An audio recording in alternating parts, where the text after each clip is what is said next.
ఒకానొక ఊర్లో శివాలయం ఒకటి ఉండేది. ఆ ఆలయ ప్రాంగణంలో పెద్దపాము పుట్ట, అందులో 2 త్రాచుపాములు కూడా ఉండేవి.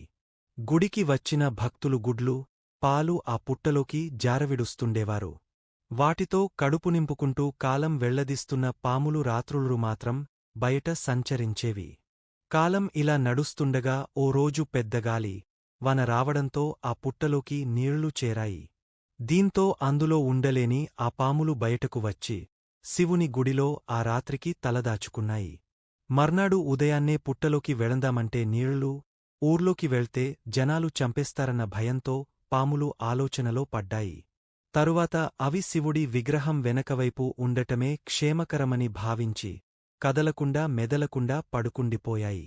ఎండ రావడంతో జనాలు నెమ్మదిగా గుడికి రావడం ప్రారంభించారు. ఎప్పటిలాగే శివుడిని దర్శించుకుని పాలు, పళ్ళు పుట్టలో వేసి వెళ్తున్నారు. మధ్యాహ్నం సమయానికి పూజారి గుడి కట్టేసి వెళ్ళటంతో అప్పటికే ఆకలి